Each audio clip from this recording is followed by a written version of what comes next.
Whew, all right, so I've just completed a 4-kilometer hike with about a 500-meter ascent, which, you know, doesn't sound that bad, but I started all the way down there, and this here is my big ass heavy 70-liter bag, which I'll talk about in this video. But there's quite a few things I want to photograph from this spot, so I'm going to stop vlogging and get working, and I'll see you after this intro.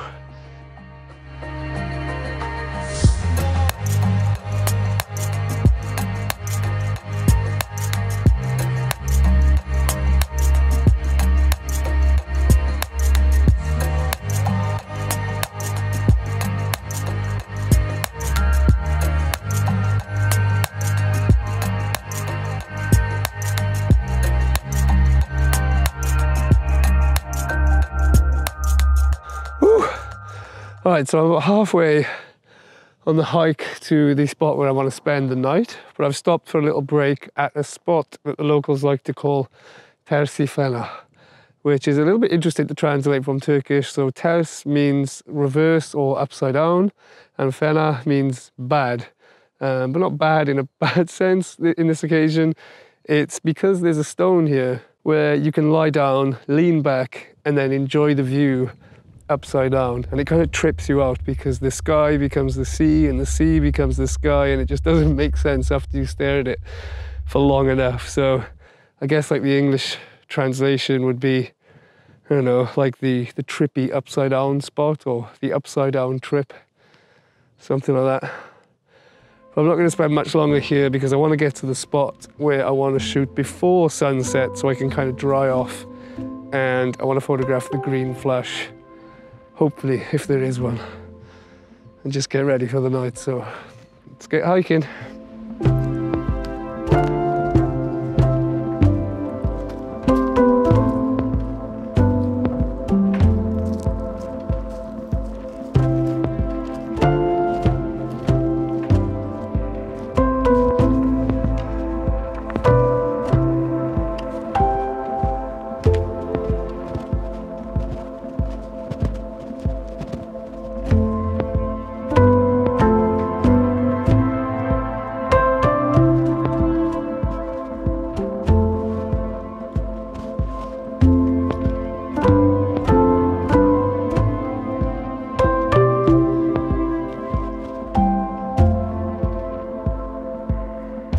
Alright, so I've just started the day to night time lapse. I've gone for a 10-second interval between the shots, which is pretty standard for a sunset or a sunrise. And there's also a setting on the Sonys where you can set a minimum shutter speed before the automatic ISO starts increasing, which I've set to 8 seconds. So basically with that, as it gets darker, the shutter speed's going to get longer and longer, but the ISO won't go up until the shutter speed gets to 8 seconds. And, you know, I'm in aperture priority mode, so I've set the aperture to f2.8. And then the camera controls the shutter speed and the ISO and automatically ramps the shot based on the overall exposure of the scene. So it's pretty automatic, and the results are usually pretty smooth. Just going to let that run, and then after sunset, hopefully you'll see a nice view of the Zodiacal Light. But before the sunset, I'm going to use this camera that I'm currently filming on with my 100 to 400mm lens to try and photograph the green flash. And if you know what the green flash is, it's basically a blob of green light that sometimes happens above the sun during sunrise or sunset. I won't talk about it in detail in this video because that's part of another video that I'm working on. I've been working on for quite a while now. But this is my 12th attempt trying to get a good photograph of the green flash, so fingers crossed. But I might film on my smartphone so you guys can see. Getting some really nice atmospheric distortion on today's sunset. I'm quite high, I'm about 500 meters up, but the sun is insanely distorted and there's little green flashes happening. Nothing like too crazily detached from the sun. It's looking promising. Maybe we'll get something. Now it's setting behind Rhodes in the distance. Rhodes looks absolutely incredible right now. Wow, wow, wow, crazy distortion. Is there going to be any green? Oh, it's already yellow. Damn it. Alright, so no luck with the green flash. There were some little ones, but not the impressive kind of green flash that I want to capture. But let me show you my bag quickly, because I've got a new bag and I've had a lot of people slide in the DMs asking questions. This is the Shimoda Action X 70. It's a rear access bag, so you can access all your stuff quite easily.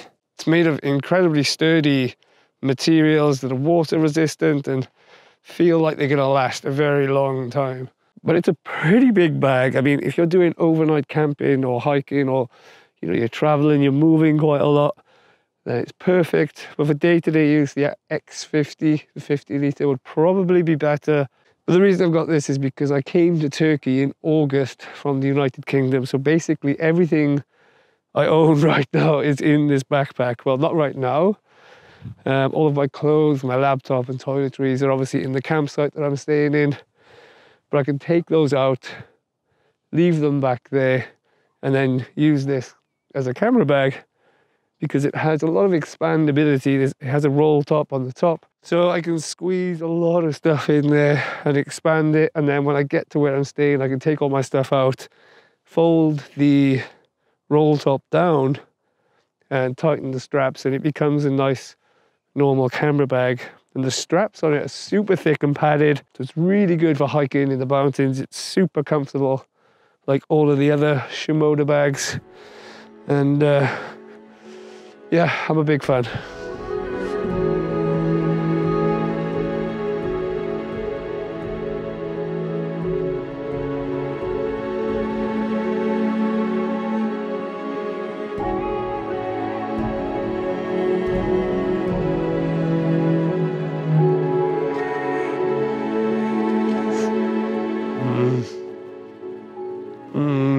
So good. Chicken curry. I'm starving.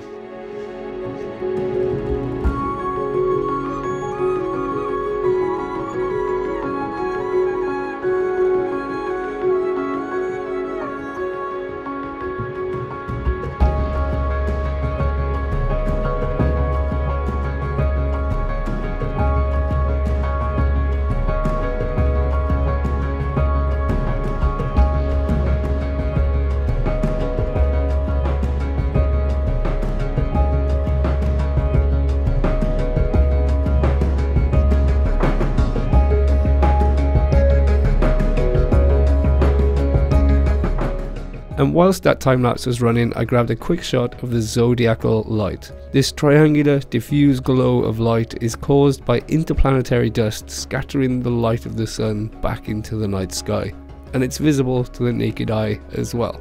It's most prominent around the time of the equinoxes, so in spring it's best seen after sunset, and in autumn it's best seen before sunrise.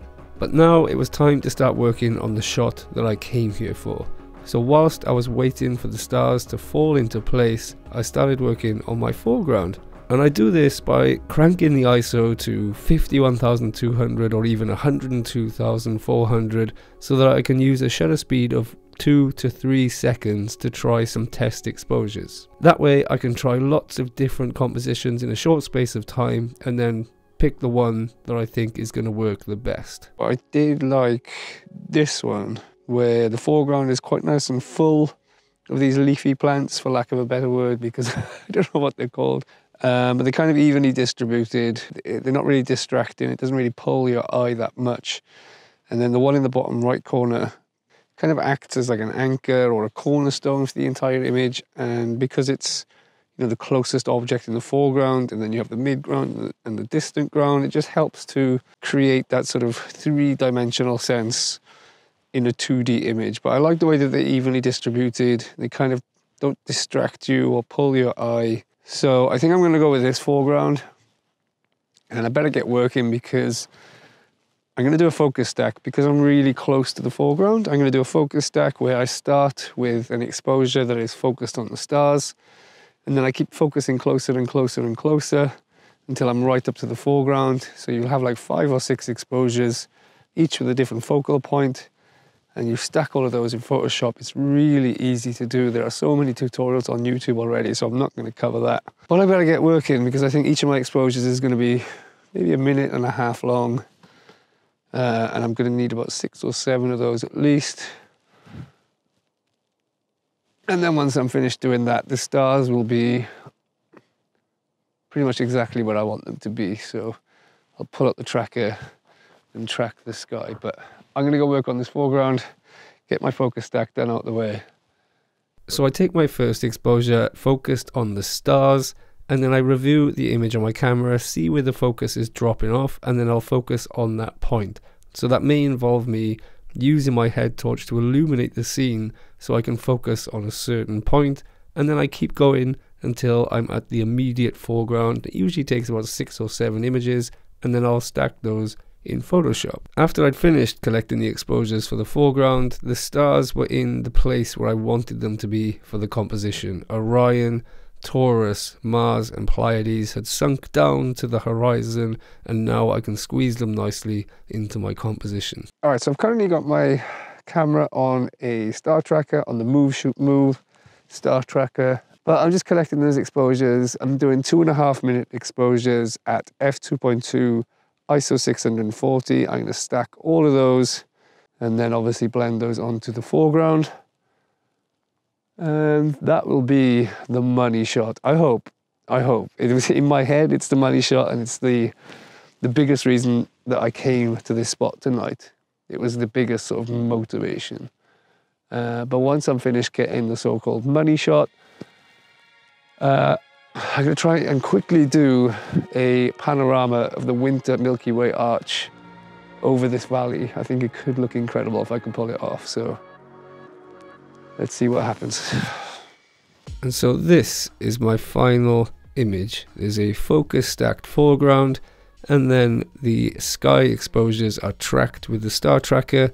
So there's not much noise in the image. It's very clean and highly detailed because it's a panorama. And because my camera is astro modified, you can see the hydrogen alpha emissions in Barnard's Loop in Orion, and also the California Nebula, for example. And I also used the star glow filter on this one, which makes the brighter stars glow and bloat and accentuates their color a little bit, so you can see the red in Rigel, for example, or the red in Aldebaran. And it just helps to make the constellation stand out a lot better. Also Mars and Pleiades glowing in beautiful contrasting orange and blue colors. I then quickly tried to grab a panorama before the moon came up, and here is the final result. And I think I prefer this image to the image that I planned to come here for. So I love it when you're in the field and inspiration hits, and this just lined up perfectly. So the sky, again, I was tracked with the Move Shoot Move star tracker, using the V platform to level my ball head and make the panorama a lot easier to do. And then the foreground was taken obviously with the star tracker turned off, and then I blended the two in Photoshop. But let me know what you think. Which of the images is your favorite? And if you have any questions, get down in the comments below. Oh, hi guys, that is it from me. It is just gone 1 AM and I need to get back down to bed because I don't have a sleeping bag or a tent or anything. So it'll probably take me about an hour to get back to a nice bed, but it feels good. It's been a while since I've had a night like this, and I haven't really been motivated for a while, but I'm really starting to feel quite motivated and excited to get out and shoot, and I've got lots of plans, and I've been hiking a lot, and I'm feeling fit, so it just feels good to make a classic vlog and spend the night under the stars up on the hills.